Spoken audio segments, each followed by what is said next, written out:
हैं demon cult के अगले एपिसोड के साथ जहां हम देखते हैं पिछले एपिसोड में पंचुगन हंस रहा होता है और रोंग रो रही होती है। अब आगे लेकिन हम देखते हैं रिन तो बेचारी फाइट के मजे ले रही होती है और सबको कह रही हो काट डालो एक दूसरे को, किसी को जिंदा मत छोड़ना, उसका सिर फाड़ दो। लेकिन डुयोगन तो अपने ही ख्यालों में खोया होता है और कहता है मैं पता नहीं इसमें से कब बाहर निकलूंगा। लेकिन तभी रिन को एक सीटी मिलती है।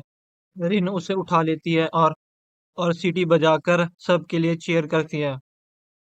सीन कट होता है और हमें दिखाया जाता है जंगल के बीच एक आदमी को जिसने वही सीटी पकड़ी होती है जो रिन के हाथ में होती है। वो कहता है मुझे लगता है हमारे बाकी मेंबर्स को ग्रीन फॉरेस्ट के मेंबर्स का जनरल मिल गया है।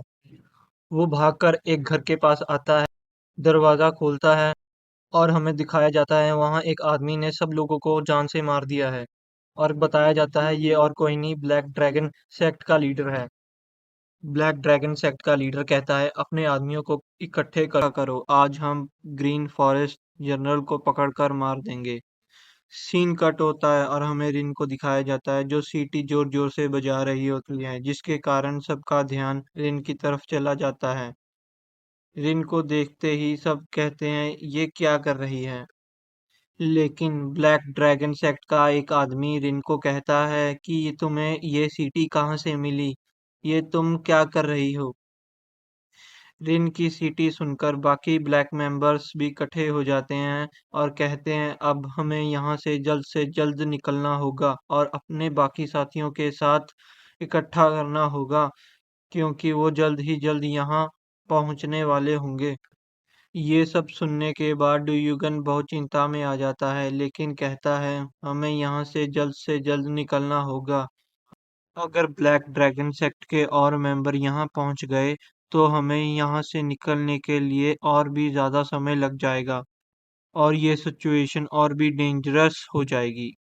लेकिन ड्यूगन बाकियों की तरफ देखता है तो और भी गुस्सा हो जाता है। पांचुंगन को कहता है रोंग की गर्दन सीधी करो और जल्द से जल्द यहाँ से निकलो। और पांचुंगन ऐसा ही करता है, वो रोंग की गर्दन सीधी कर देता है जिसके कारण रोंग बहुत खुश होती है और पांचुगन को कहती है बहुत बहुत शुक्रिया। लेकिन अपने मन में वो कहती है मैं तुमसे कभी नहीं मिलूंगी दानव। लेकिन पंचुगन के दिमाग में तो कुछ और ही चल रहा होता है। पंचुगन रोंग के प्रेशर पॉइंट्स पे मारता है जिसे देखकर डुयुगन हैरान हो जाता है।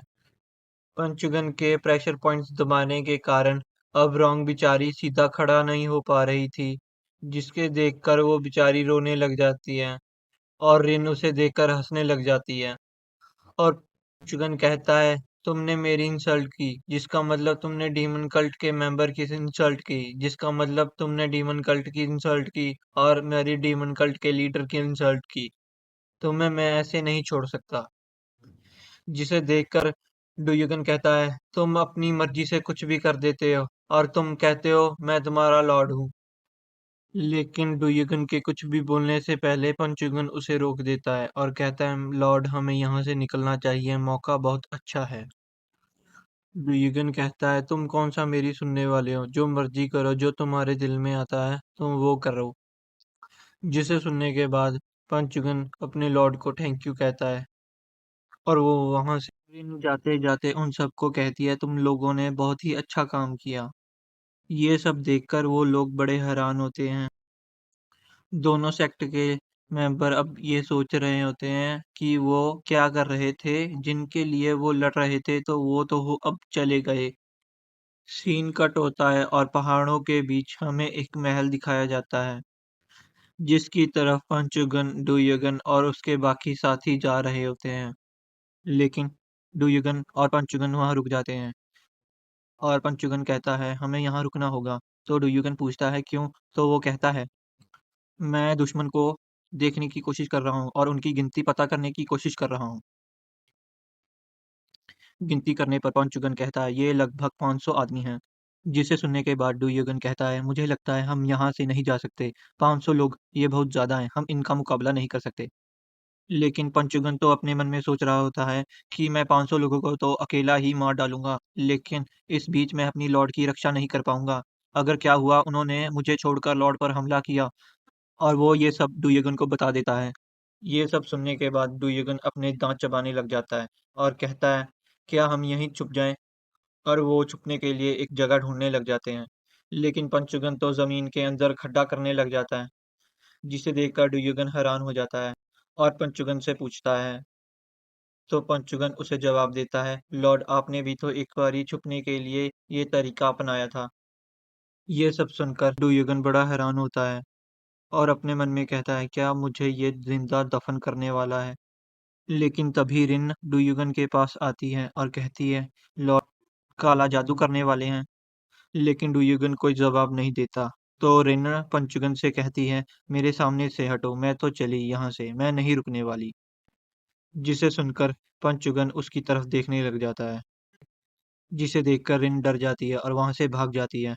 लेकिन रिन के भागने से पहले पंचुगन उसे पकड़ लेता है और पकड़कर खड्डे में गिर देता है। रिन की ऐसी हालत देखकर डुयगन डर जाता है। पंचुगन डुयगन के पास जाता है और कहता है, लॉर्ड, अब आपकी बारी। डुयगन को भी रिन के साथ वहीं दफन कर देता है। सीन कट होता है और हमें दिखाया जाता है पहाड़ों के बीच एक आदमी को, जिसने भेड़िए की खाल सिर पर रखी होती है। और हमें बताया जाता है ये ग्रीन फॉरेस्ट स्क्वाड का एक मेंबर है, जो यहाँ दुश्मन के बारे में पता करने आया है, और इसका नाम जी है। और थोड़ी देर में फॉरेस्ट में से एक और ग्रीन फॉरेस्ट का मेंबर जी के पास आता है और उससे पूछता है, क्या तुम्हें कुछ पता लगा ब्लैक ड्रैगन सेक्ट के बारे में? और हमें दूसरे आदमी के बारे में बताया जाता है, जिसका नाम चुन्नी लाल है। वो जी से कहता है, क्या तुम्हें पता लगा कि ब्लैक ड्रैगन सेक्ट के बाकी मेंबर अब कहाँ हैं और वो कहाँ तक पहुँचे, और वो कितनी देर में हम पर हमला करने के लिए आएंगे? लेकिन जी चुन्नीलाल को कहता है पहाड़ी के नीचे देखने के लिए, जिसे चुन्नीलाल देखकर हैरान हो जाता है और कहता है, इतने लोग? और जी कहता है, चुन्नीलाल, तुम उस आदमी को देख रहे हो? मुझे लगता है भी बहुत ताकतवर आदमी है। उसकी ताकत मैं यहाँ तक महसूस कर पा रहा हूँ। बताया जाता है कि वो शख्स और कोई नहीं, पंचुगन है, जो ब्लैक ड्रैगन सेक्ट के लीडर के सामने खड़ा है। ब्लैक ड्रैगन सेक्ट का लीडर पहले पंचुगन से पूछता है कि तुम कौन हो, लेकिन फिर कहता है, चलो जाने दो, तुम तो अब मरने वाले हो, तो तुम्हें जानकर मैं क्या करूंगा? लेकिन पंचुगन ये सुनने के बाद उसे कहता है, तो शुरू करो। और ब्लैक ड्रैगन सेक्ट का लीडर अपने आदमियों को पंचुगन पे हमला करने के लिए कहता है। और देखते ही देखते 500 लोग जो ब्लैक ड्रैगन सेक्ट से जुड़े होते हैं, युगन पर हमला कर देते